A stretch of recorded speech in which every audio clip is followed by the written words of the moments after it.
Panchakalptam Shanti Pasnam Shanti Pasnam Shri Krishna Chaitanya Prabhu Shri Advaita Gadadhara Sivasadi Gaura Bhaktavrinda Hare Krishna Krishna Krishna Hare Hare Rama Hare Rama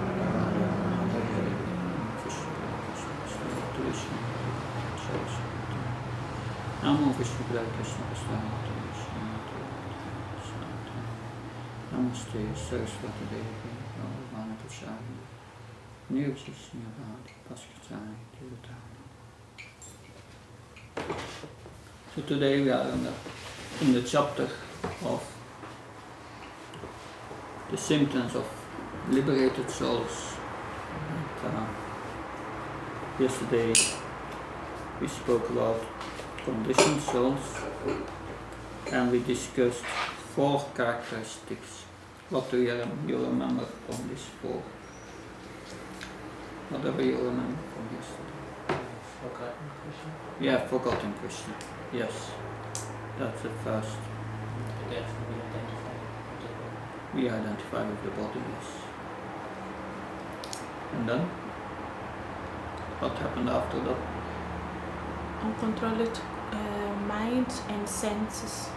Uncontrolled mind and senses. And what's a symptom of uncontrolled mind and senses? Enjoy. We enjoy. Enjoy. What's a symptom of someone who enjoys? Attached. Gets attached. Yes. How did we call this? We called it I and mine.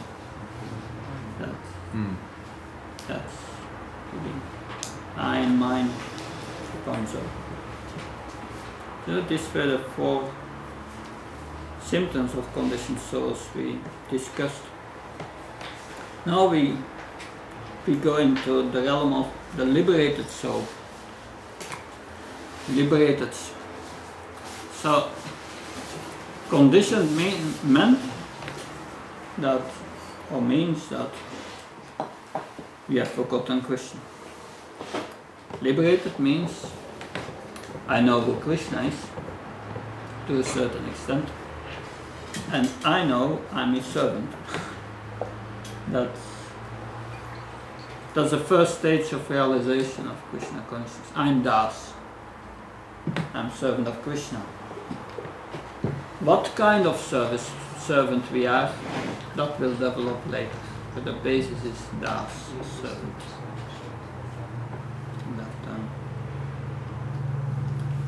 Now, I will like to discuss these symptoms of liberated soul based on the 11th chapter of the 11th canto of the Bhagavatam, verse 12 to 17, which lists different qualities of liberated souls. Of course, like we did yesterday, I will refer also to the Bhagavad Gita, because all these symptoms are also described in Bhagavad Gita. So I will read a verse 12 of the 11th chapter of the 11th canto.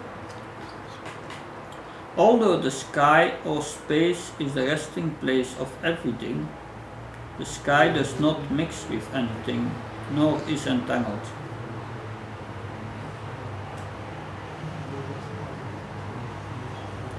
Similarly, the sun is not at all attached to the water in which it is reflected within innumerable reservoirs, and the mighty wind blowing everywhere is not affected by the innumerable aromas and atmospheres through which it passes. In the same way, a self-realized soul is completely detached from the material body. So a self-realized soul knows, as realized, I'm not this body. And that's the first thing he realizes. I'm not this body, I'm completely different from it, so I'm detached from it. I'm within this body, but I'm not identifying that. I'm identifying as the soul within the body. And the second thing is, in the same way, a self-realized soul is completely detached from the material body and the material world around it. That he is like a person who has awakened and arisen from a dream. That we discussed yesterday. But a spiritual awake person, he is out of the dream of material life. That, with expert vision, by detachment in the self-realized soul cuts all doubts to pieces to knowledge of the self and completely withdraws his consciousness from the expansion of material variety.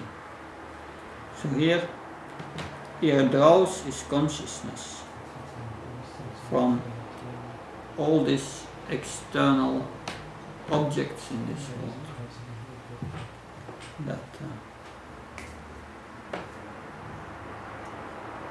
So, like yesterday we discussed that so many thoughts come in our minds, so many desires. But the question is, are we identifying with them or not? Are we identifying with the mind or not? If we identify with the mind, then we are conditioned. If we are not identifying with the mind, then we are liberated. Like we said yesterday, Apoyamanam Utala Pratistam Samutramapya Pavishanti Sarve Tatvam Kamayam Pavishanti Sarve Sasanti Napnoti Nakami Kami. So one who is liberated, material desires come in his mind like rivers enter into the ocean. But the rivers are not disturbing the ocean. So a liberated person, material desires may come up into his mind, but he knows I'm not his mind, I'm not his desires, and he does not fulfill those desires. He doesn't take them into account, because he feeds his intelligence with transcendental intelligence. He controls his mind with transcendental intelligence. In the 15th chapter of Bhagavad Gita, text 5, there it said, Nirmama moha chitta sankadosa atyatma nitya vinivikta kama tanfe vimukta sukadukha samye kachantamuta padamapyayam tat. This verse says that Nirmama moha, one is free, liberated soul is Nirmama moha, is free from all possessiveness. He doesn't think that he possesses anything. He knows everything belongs to Krishna. Nirmama moha, so he's not in the illusion of being the owner of anything in this world. Chitta Sangha dosa is free from faulty association. He has no false ego. That Atyatma Nitya Vinivritta Kama. He is situated in the knowledge that the soul is a self and is eternal. And he has done Vinivritta Kama, he has done with all lusty affairs in this world. There's no lust in his mind, in his intelligence. And because he has come to that point, van vervimukta, he is free from duality. He doesn't see things that are nice to the body and things that are bad to the body. No, it doesn't make that difference. He doesn't have enemies, he doesn't have friends. They are all his friends, because they are part and parcel of Krishna. So he's free from duality. What does it mean, free from duality? Sukha dukkha samyaya. Is free from ideas of happiness and distress of the body. It's just the material nature which is working. And because of that vision, Shashanti Mapnoti Nakami Kami. He attains peace and he does not desire anything in this world. So this not desiring anything in this world, that's something to be learned. Because if we desire anything in this world, desire is a subtle form of conditioning, then we start the process again becoming conditioned. So we have to observe our desires, first thing to do, and desire only for Krishna, not for any achievements of the body in this world. That's explained in the next verse. A person is considered to be completely liberated from the gross and material, from the gross and subtle material bodies, when all the functions of his vital energy, senses, mind and intelligence are performed without material desires. So it means you use your mind, senses, intelligence without material desires. That is what Krishna explains in Bhagavad Gita. Karman yavadikaraste, Krishna says. You have to do your work, your duty. A few years ago, in India, the government had placed big billboards all over India, publicity boards. And on the publicity board, there was Arjuna and Krishna on that side. And underneath they had put the text Karman evadikaraste, the first line of this verse. You have to do your duty. So, the government wants to inspire everyone to do his duty nicely. But they didn't mention the second line of the verse. The second line of the verse describes the consciousness in which one has to perform his duties. Karmane vadikaraste ma phaleshu nakashana, ma phaleshu kadashana. Means, yes, one has to do his duty, but without being entitled to the fruits of the action. So you do your duty as a service for Krishna, but the results of your work, that's not your business. That's Krishna's business. Most important is you do it for Krishna. You desire to do it for Krishna because we have learned that the ultimate doer is Krishna. But we can desire for Krishna. And we don't desire for the results. If the results comes, nice, that's for Krishna. That's not for us. And if one acts in such a way, and this verse says that he is liberated. If he becomes perfect in that, just by doing that one thing. The verse says also, Karman evadikaraste ma phaleshu kadashana.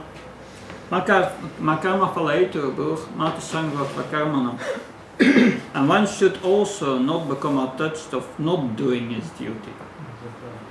No, one should do his duty. One has a certain role to play in this world. If you are a family man, then you have to care for your children. That's your duty. But don't be attached to them because these are your children. And I'm going to do it because it's my children. No, you have to understand this. Krishna has given me the service here to take care of that child. That's my duty, and my duty is to raise this child as a devotee of Krishna. That's my duty.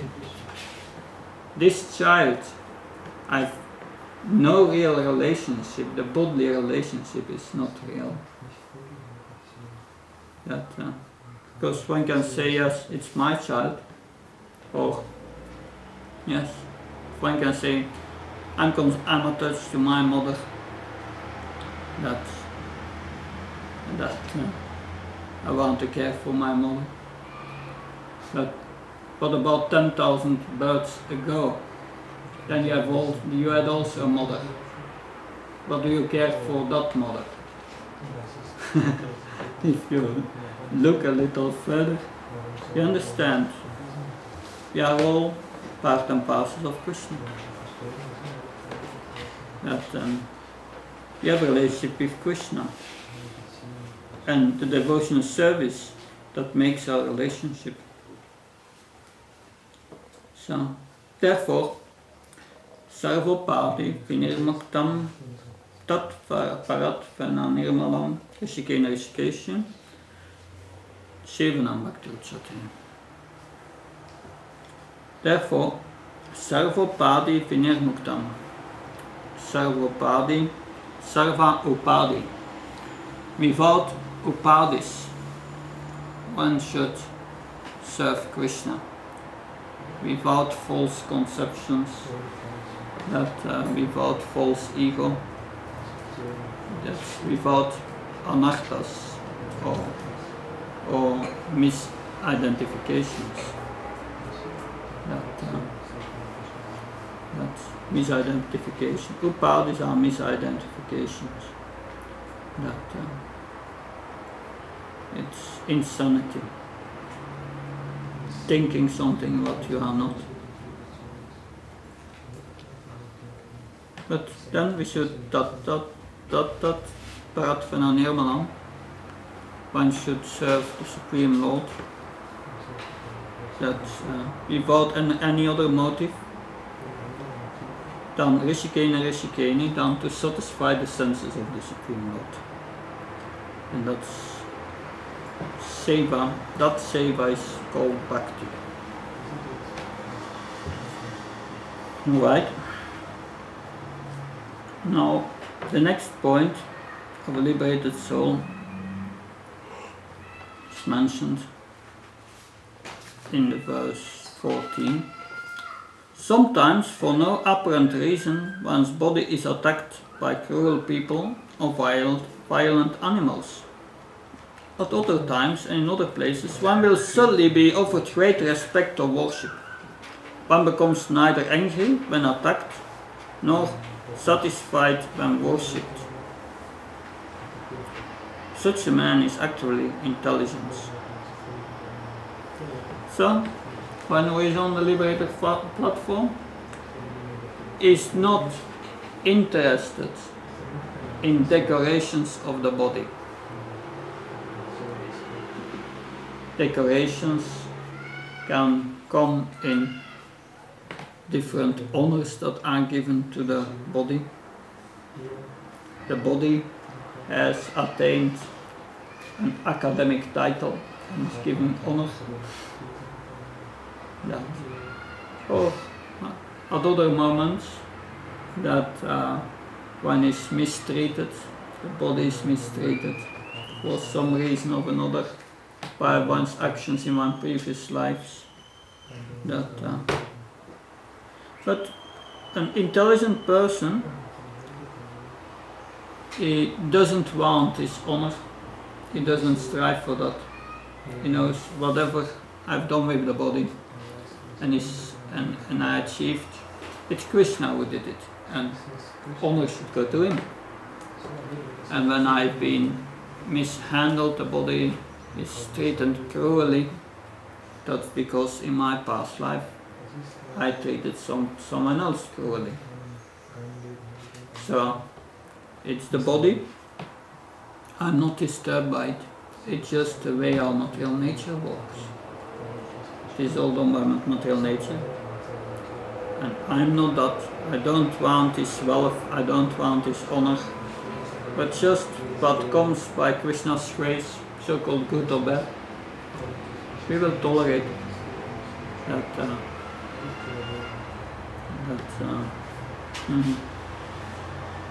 So a saintly sage sees with equal vision, and therefore he is not affected by that which is materially good or bad. Indeed, although he observes others performing good and bad work, and speaking properly and improperly, the sage does not praise or criticize anyone. That is an important quality, that if one sees the soul in every living entity, and he sees, yes, this person is doing sinful activities, then one should understand this person is covered by lust, anger, greed, illusion, madness, envy, is in ignorance, is brought in ignorance by the super soul, because it's done by material nature, and it's done by material nature because of the desires of the living entity, and that's the law of nature. But we should not blame that person, because he's in ignorance. What can he do about it? We should not blame the sinner, but the sin. And if someone,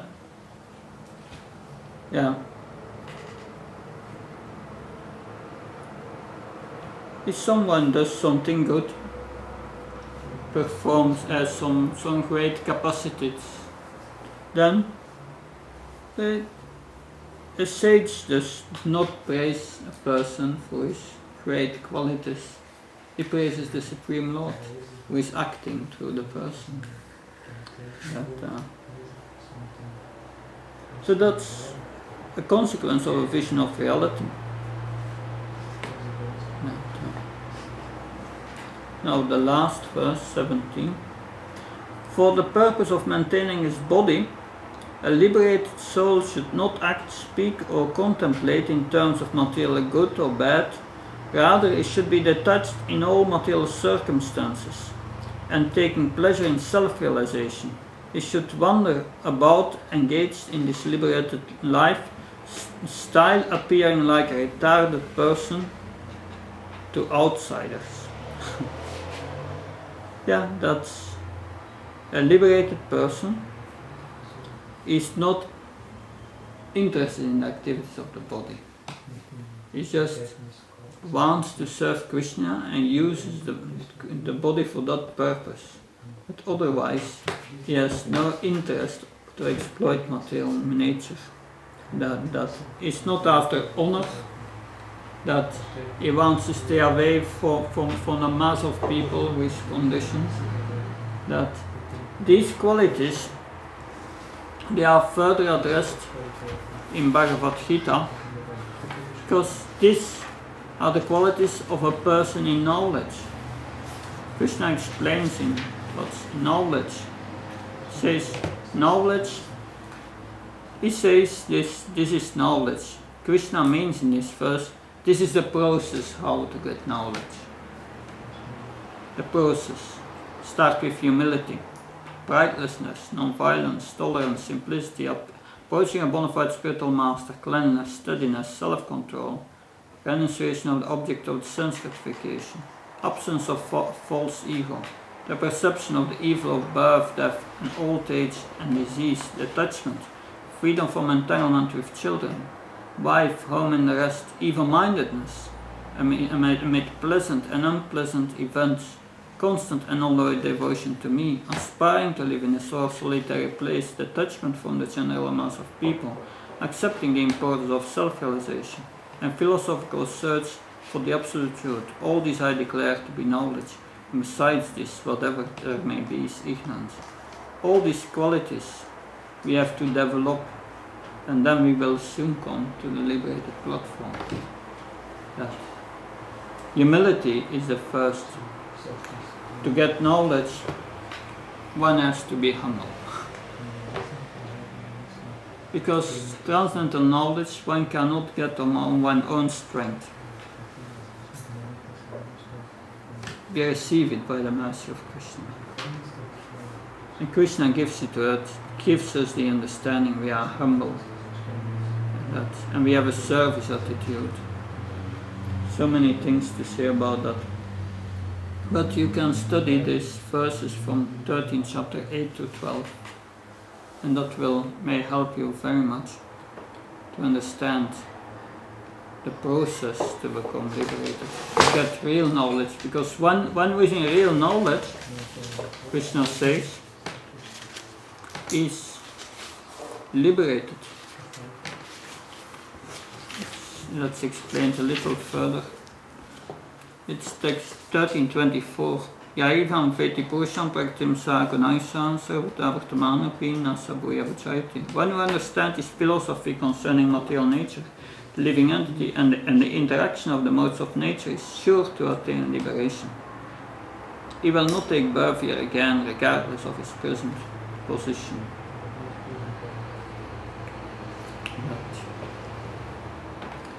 Now so I want to give a few examples of a liberated sage who is not affected by good or bad, of anger, or Srila Prabhupada, when he was in Mayapur, the first building was built in Mayapur, the Lotus building. Who has been in Mayapur? 1, 2, 3, yeah. When you go in the Lotus building, on the second floor you have Srila Prabhupada's quarters. And there's Srila Prabhupada. In the evening he came to his quarters with some devotees. And at that time already we had security guards. And at a certain moment, the security guard had to be before Srila Prabhupada's quarters. And the security guard was not there. So Srila Prabhupada asked the devotees, get me this security guard. It was a Bengali security guard. And then Srila Prabhupada was in his quarters together with Nava Yogendra Swami.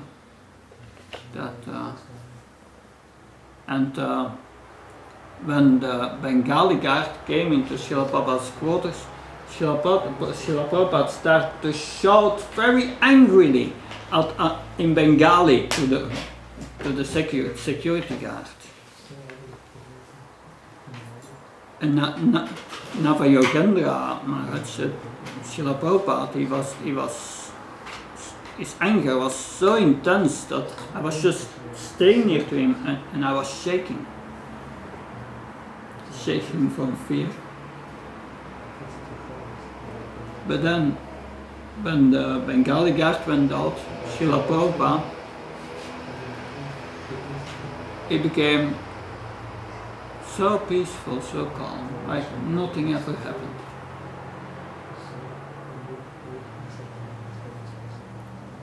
So Srila Prabhupada used anger just to teach this Bengali guard about the seriousness to be on time and in his security and do his security check nicely. But he was not affected by it.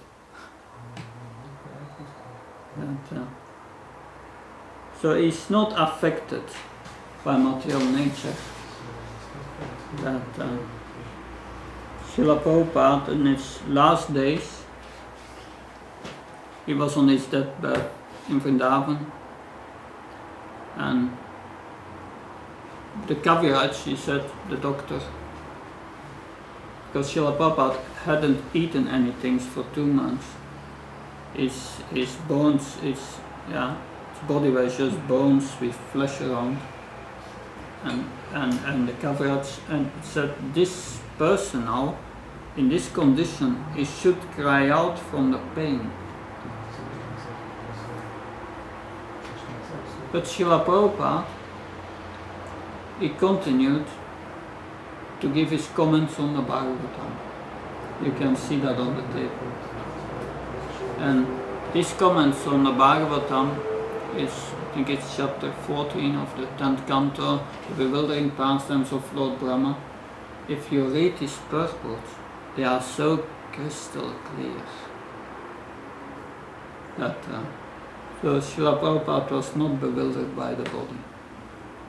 That he had transcended the pain of the body. He was not identifying with the body. And he continued to do his duty, to spread Krishna consciousness, to translate his books, to give us whatever he could before he left. So Harisari Prabhu said sometimes Srila Prabhupada, one time he lost a teeth, and he took the teeth in his hand and he was laughing. Harisari Prabhu has still this teeth. That's pure devotee.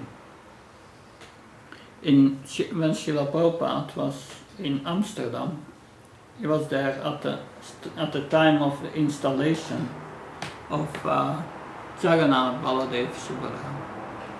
And during this installation, the devotees did everything wrong. And Srila Prabhupada was chastising the devotees like anything. And although the television was there, but then there was some hippie, and he came to Srila Prabhupada and said, well, he said,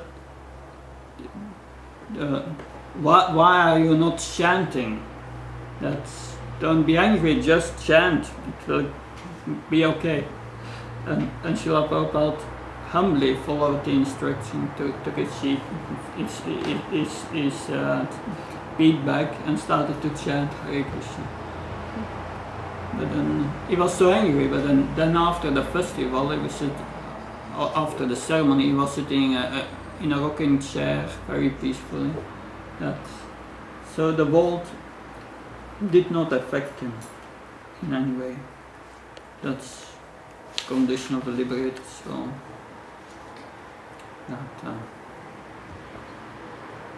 Now,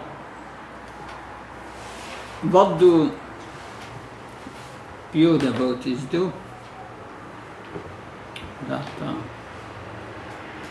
This is a verse from the second chapter of the second canto, text 37. Pibante Bhagavata Atmana Satam Katam Ritam Shravna Putesha Samritam Punanti Te Visaya Fidushita Sayam Vachanti Taksharana Sarogu Hantikam. Those who drink through oral reception, fully filled with the nectarian message of Krishna, the beloved of the devotees, purify the polluted aim of life as material enjoyment, and thus go back to Godhead, to the lotus feet of Him, the Supreme Personality of Godhead. So this verse explains the business of a devotee. He always hears about Krishna. With what aim? To purify himself. And after purification, one can develop love of Krishna. So in the Bhagavad Gita, in the 16th chapter, in the first verse, the qualities of divine qualities are described. And the first is Abhaya, and the second is Sattva Samsudhir. Abhaya means without fear. One who is liberated, he has no fear. Because fear is together with the body. The body can deteriorate, the body can become sick, can die. What we think what's related to the body we can lose. It's all related with the illusory concept that I'm at this body. Because the soul doesn't die, doesn't lose anything, it has no connection with this world whatsoever. Abhaya. But then some sattva, some sudhir. Here we have sattva samsudhir means striving for purification of one's existence. That means getting rid of the contamination of lust which is sitting in his mind, intelligence, false ego, in the subtle body. That's purification. That purification we can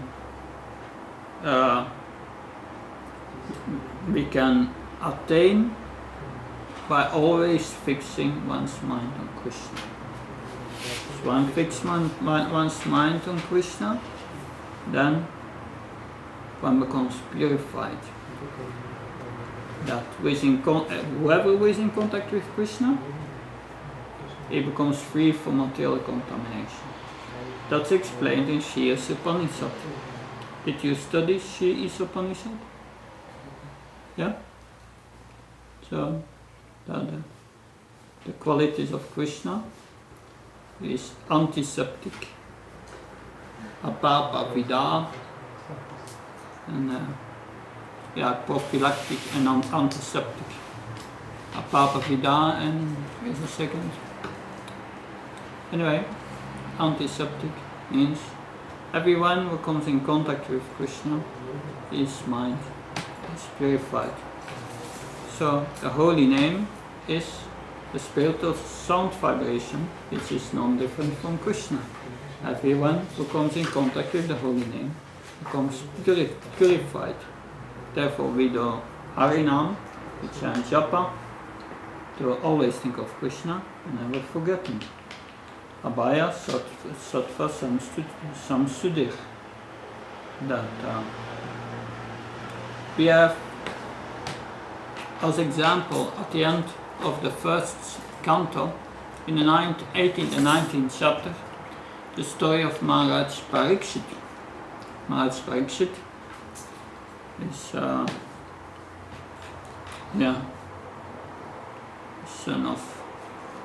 the son of Uttara, descendant of the famous Pandavas. He was ruling the whole world. And one time, like Kshatriyas do, they go out of hunting. Because Kshatriyas, they have to keep up their skill of fighting, their power of fighting, their skills. And one time, Maharaj Parikshit went on a hunting expedition with all his and so many went with him. But then during the hunting expedition, he became very thirsty. And he came at the hermitage of Shamika Rishi. Shamika Rishi was a Brahmin, but it was also a mystic yogi. He was a devotee, but he approached Krishna through the process of mystic yoga. But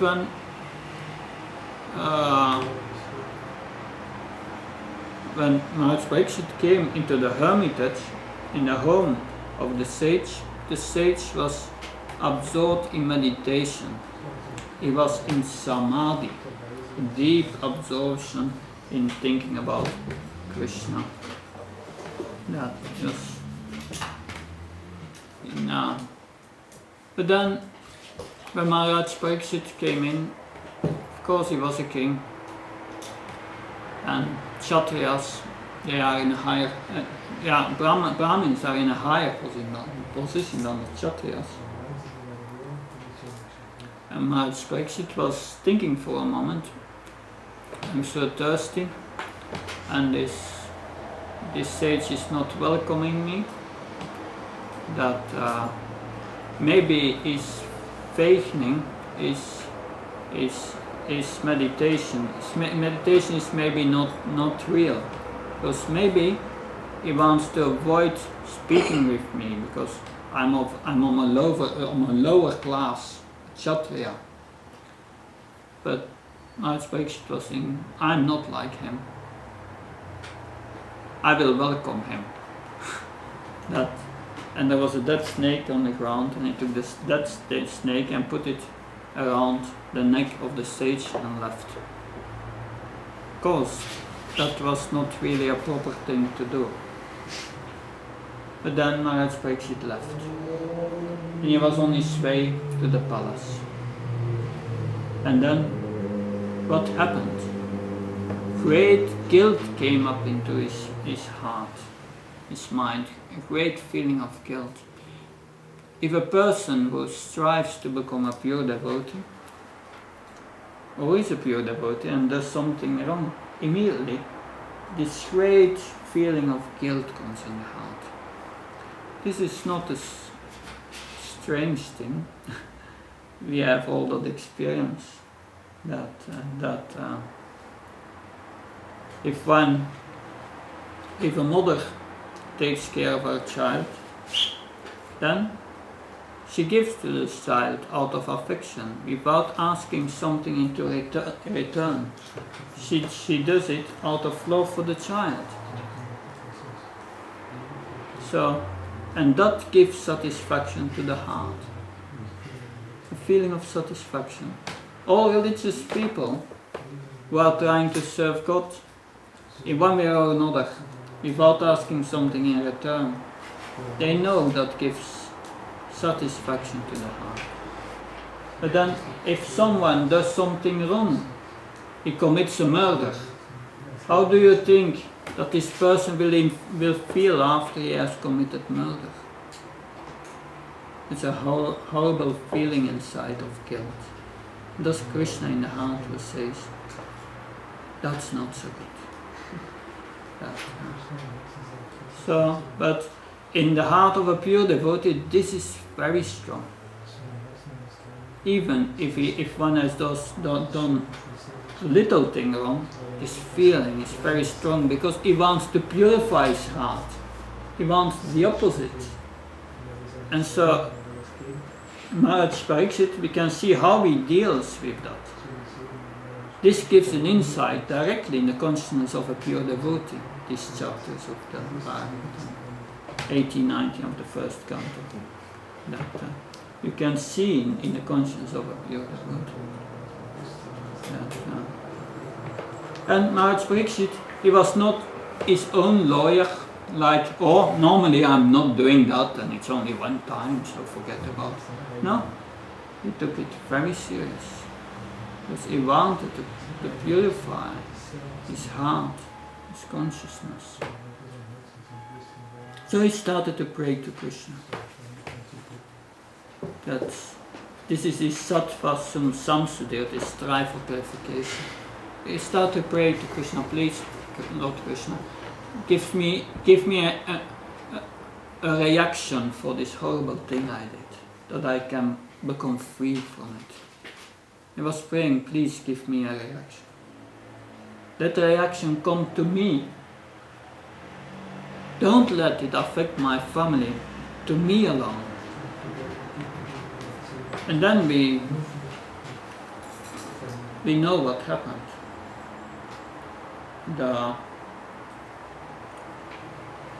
The son of Samika Rishi,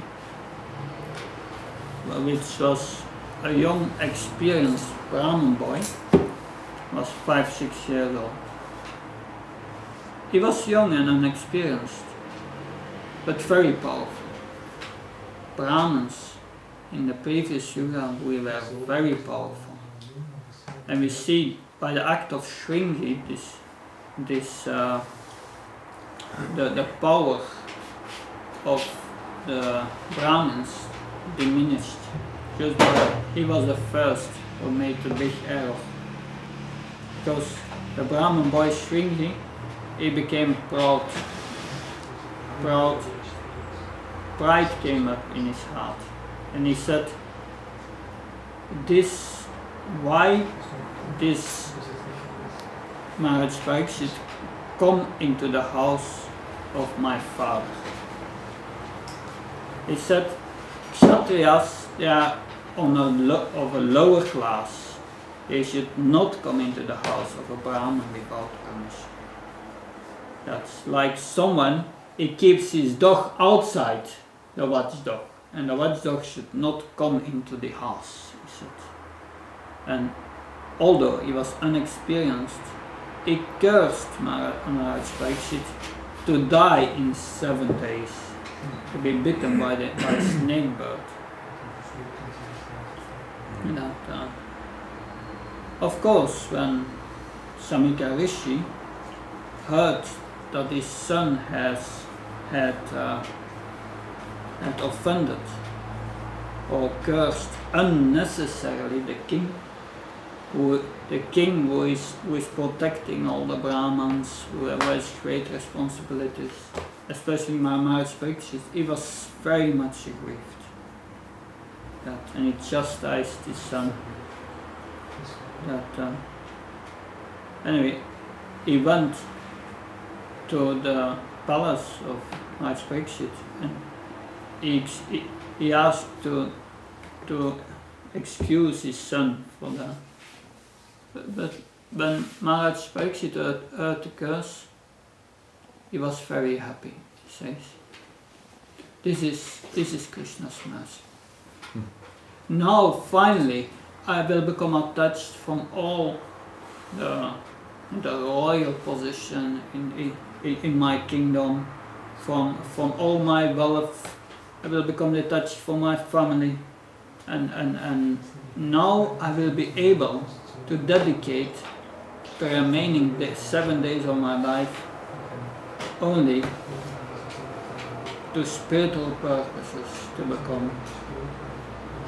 become purified inside. So this is a vision not appreciated by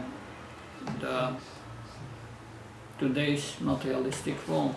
If that would happen today, then the newspapers, they would write an article that's most unfortunate event. King loses everything 7 days. So they will describe it as a most unfortunate event. But for Maharaj Pariksit, this was the most unfortunate thing that happened in his life. Because now he will get a strength by that, becoming detached from everything in this world. And what did he do? He went to the bank of the Yamuna and decided to sit down and fast until death. And at that moment, sages from all over the universe, they came to be with Maharaj Pariksit. And when Maharaj Pariksit saw all these sages, he was thinking, why are these sages coming? It cannot be because of me. It must be because I'm a descendant of the great Pandavas. But all these sages, they were specialized in certain branches of the Vedas. None of the sages was expert in all scriptures. No, they had all certain branches, because Kali Yuga was coming up, and so Vyasa divided the Vedas under many sages, because their memory went back and they couldn't memorize everything. So to maintain it, to preserve it, he gave parts to different sages. So that all the sages, they were looking through the world to their scriptures. That some were expert in karma kanda rituals, and that others were in dhyana yoga, and so many branches, Ayurveda, and so many branches where they were specialized in. But then Maharaj Pariksit, he offered obeisance to all these sages, and then he asked them a question. He said, what's the duty of a man about to die? I'm going to die, what's my duty? How can I become liberated? What's my duty now? So now I'm detached from my kingdom and all these things. So what now to do? What's my duty? And all these sages, they started to giving different answers. And nobody, and yeah, my Brexit was thinking, yes, so many different advice, what now to do? Then at a certain moment, the Sukadev Goswami appeared. Sukadev Goswami, it's a whole story, because he stayed 16 years in the womb of his mother, the wife of Srila Vyasadeva. Because when he was in the womb of his mother, he didn't want to come out, because he was a liberated soul. Before birth, he was a liberated soul. And he said, I don't want to come out, because then I'm going to become affected by the material world. And Srila Vyasadeva had to get Krishna personally to come and speak to his son in the womb of his mother. And Krishna promised Sukadev Goswami that I promise you, you will not be affected by the material energy when you come out. So, and then he agreed to take birth.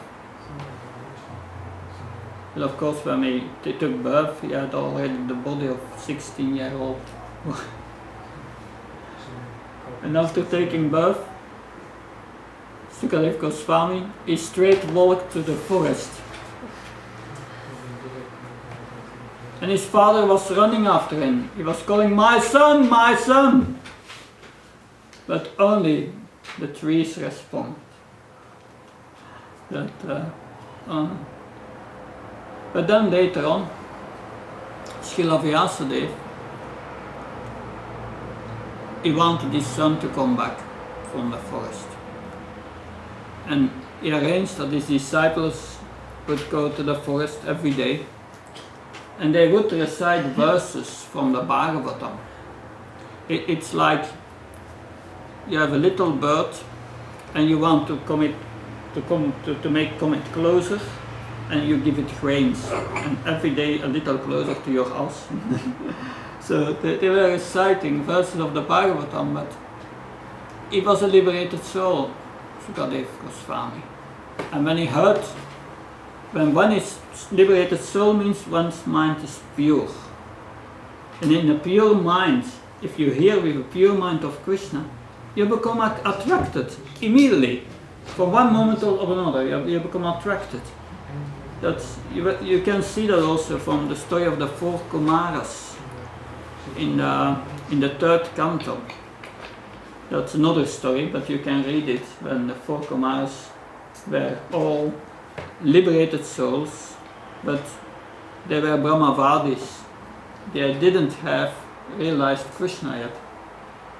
But when they came at the gates of Vaikuntha and they saw Lord Narayan for the first time, just by smelling the fragrance of the tulasi leaves offered to the lotus feet of Lord Narayan, they became devotees from one moment to another. So Sukadev Goswami, when he heard the Bhagavatam, he wanted to hear more and more. He became attracted, and he became closer and closer. Anyway, we see when Maharaj Parikshit was then sitting down at the Yamuna, and he was bewildered by the contradictory answers of all these sages, then Sukadev Goswami suddenly arrived. It's a 16-year-old man, completely naked, and children were making fun of him. But all the sages who had Vedic knowledge, they could see this person, just by how his body is built, his anatomy of the body, they could say this is a very advanced, liberated soul from birth. And they immediately all stood up and offered him respect. And they offered him an asasana to sit down. And they all offered obeisances. And also Maharaj Pariksit offered him obeisances. And then Maharaj Pariksit is asking Sukadeva Goswami the same question. What's the duty of a man to die? And then Maharaj Pariksit, when he asked this question, Sukadeva Goswami immediately answered. And before he answered, he said, your question is Varya. Very good question, he says. Because these questions are not asked by anyone in this world. What is my religious duty? What I have really to do according to the laws of God? Nobody is asking this question. Nobody is asking the question, who am I? They just think I'm this body, that's it. They don't ask the question, what's happening really after death? They say we don't know, forget about it. I was a child, I was 7 years old. And I remember, I was a child, but I honestly wanted to know who I am. So I asked my mother, who am I? My mother answered, we found you in a cauliflower. So then a few years later, maybe I was 10 years old, I asked again my mother. The mother, all these old people, when they die, where do they go? What's happening? Why are they dying? Where are they going? She looked at me with great concern. She put the palms of her hand on my forehead and she said, are you not feeling well today? So, no answers. Answers came much later when I started to read Srila Prabhupada's books. Finally, something that makes sense. That's the Bhagavad Gita, Srila Prabhupada's books. So, Maharaj Sukadeva Goswami said, Varyan is a very good question. Because when he started to explain first, Sukadeva Goswami says, yes, those who are Kriyamedis, those who are householders to satisfy their senses, they cannot understand these things. That they are losing their lives, using in vain for nothing. But then Maharaj Pariksit gives Sukadeva Goswami is straightforwardly, immediately gives the answer what he has to do. Tasma sarvatna bharata, bhagavan ishvaro hari, shotafyoga kirtafyasya, smartafya shesha tabayam. Yeah, it's Tasma bharata sarvatna, bhagavan ishvaro hari, shotafyoga kirtafyasya, smartafya shesha tabayam. Yes. And what does Sukadeva Goswami said? Therefore he said, Tasma Bharata Sarvatma Bhagavan Ishvaro Hari.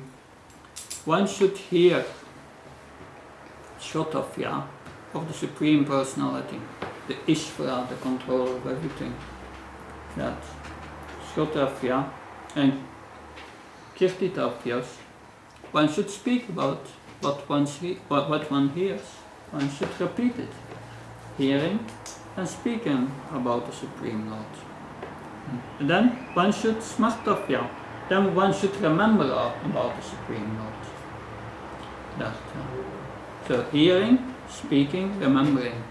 And then one can become fearless, because one comes above the body concept of life. The false ego will flew away, and we will become in touch with ourselves and with the Supreme Lord. And that's our process. It's all in this verse. Hearing about Krishna, speaking about Krishna, and remembering. And that will cause sattva samsuddhi, purification of our heart. But that's also what Krishna says in Bhagavad Gita. First Krishna says in the 10th canto, Aham sarvasya prabhu mata sarvam prabhaktate iti matva bhajanti maham buddhavav samavita. Krishna says, I'm God. Everything comes from me. Material worlds and the spiritual worlds.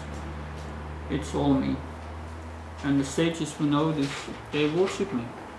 That Machita Machkata Pranna Bodhayantas Prasparam Katayantas Samamityam Tushanti Sharamantisha. The Machita, their Shita, their mind is connected with me. Machita Machkata Pranna Bodhayantas Prasparam. Also, their intellect is absorbed in me. And they are conversing with each other about me. And Tushanti Sharamantisha. And they are relishing hearing about me. That they experience great bliss if one hears constantly about Krishna with a purified mind. Immediately, great bliss is there. If we chant the holy name with great attention, we have congregational chanting. Sometimes in the kirtan you feel bliss, right? This bliss is a reflection of the real bliss. But we can only hold it for a few moments.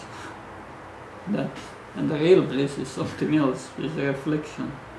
But that's bhava, experience of bhava, but we cannot maintain it.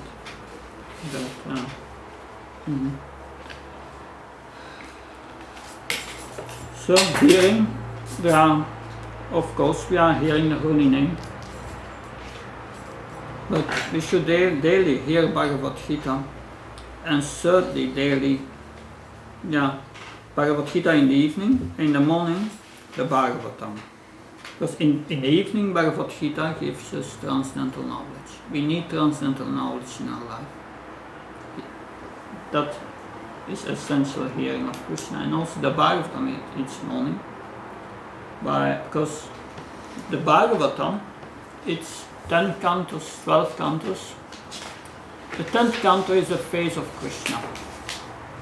Before we come to the 10th canto, because at the end of the 9th canto, Krishna describes the Soma dynasty. That's a dynasty where Krishna is born.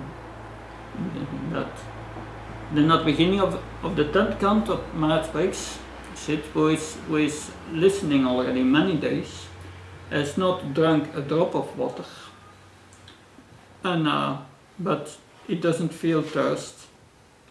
He doesn't feel the body. It's just on the transcendental platform.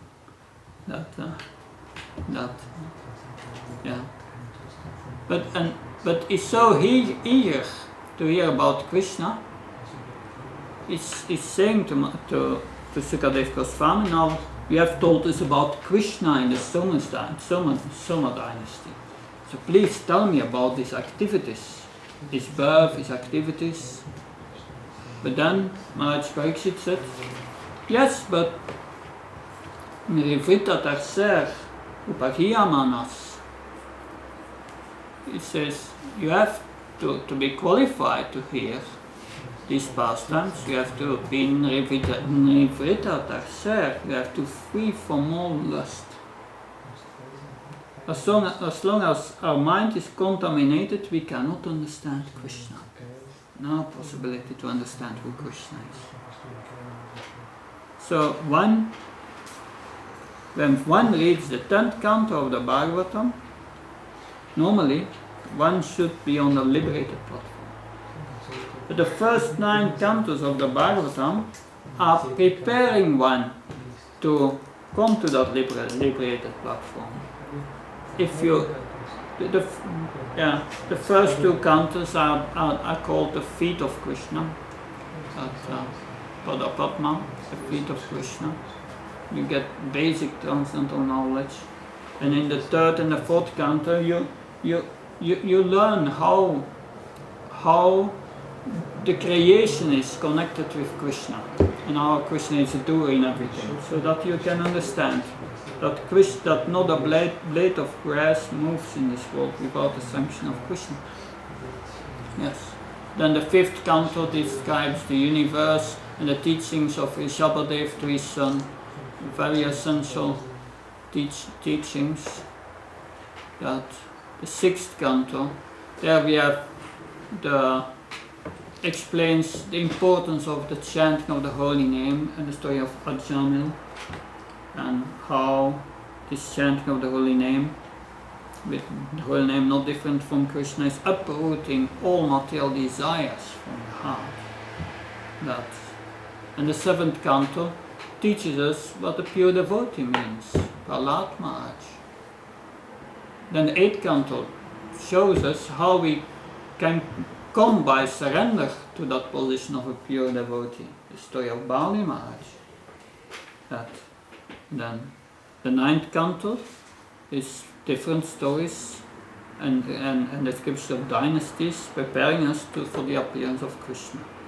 But if one studies every verse day by day and applies it in one life, when one comes at the 10th canto, one is liberated.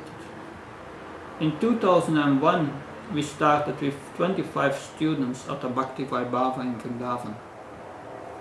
And so we studied the Bhakti Vaibhava, first 6 cantos till 2005. In 2006, 7, 8, 9 is the 4th year we are now into Bhakti Vedanta. And we are at the end of the 10th canto. But only 5 students are left.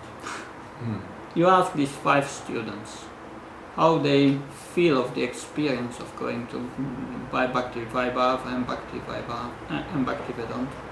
It's amazing what stories they tell. And I confirm this. If you do this, then you will feel the churning in your heart and this sattva samsudhi, this purification. Therefore, the study of the Bhagavatam is very important. So this was an introduction, a presentation of the symptoms of conditioned souls and some symptoms of liberated souls. There are much more symptoms, but and I tried also to give some insight in the process of to go from the conditioned state to the liberated state. That it's only an introduction to the topics of the Bhagavatam.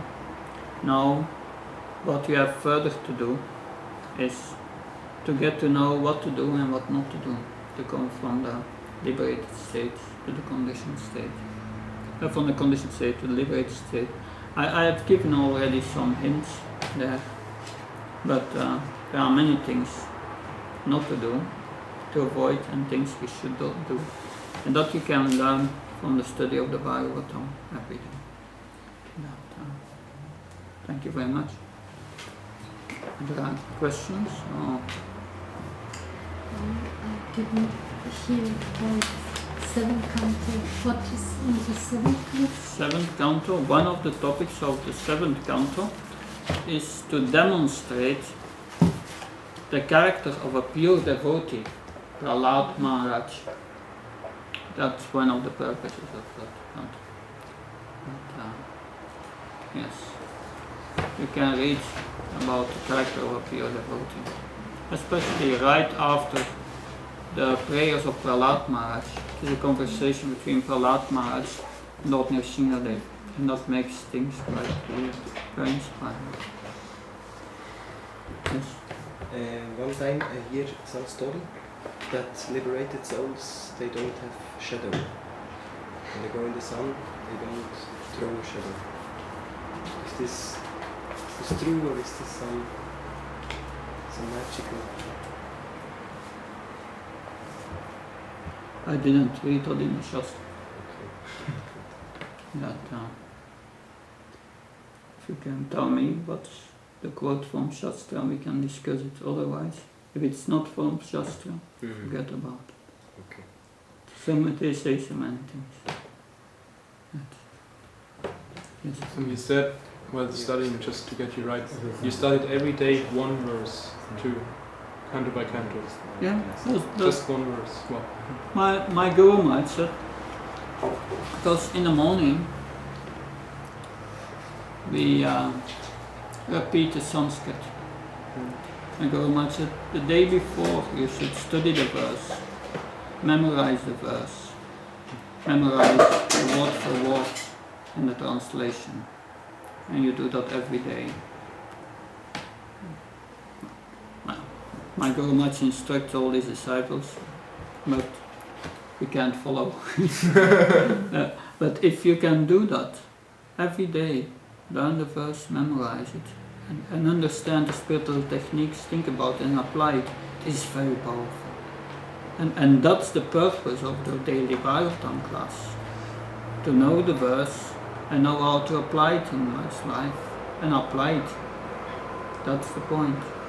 And gradually, you will because each verse refers to certain spiritual techniques which one has to apply in one's life. But how to apply it, you have to question. You have to ask the spiritual master how to do it. Because we are too much in illusion. And when one is on the liberated platform and has realizations, at least we should take advantage of those who are more advanced than us. That recognize them. Yes. That daily and go to the process of hearing with rapt attention, inquiring, submission, service. That's because the purpose of becoming spiritual advance is to realize that you are a servant of everyone. That it's not to become puffed up by knowledge. No, you have to become a servant of everyone. And that means service. That's really being das on a das. That's real spiritual life.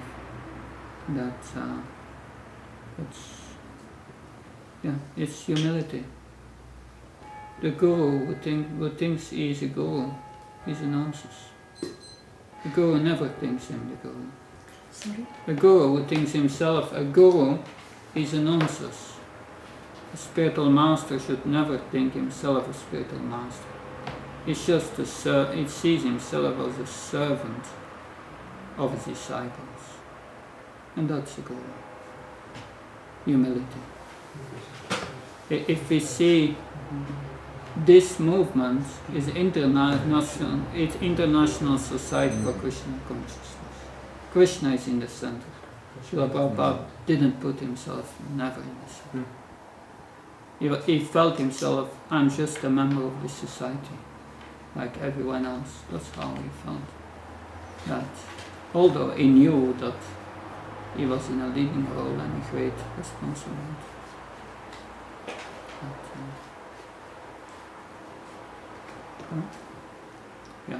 6 o'clock, but if there's something more. Right, and I want to thank you for the opportunity to be with you.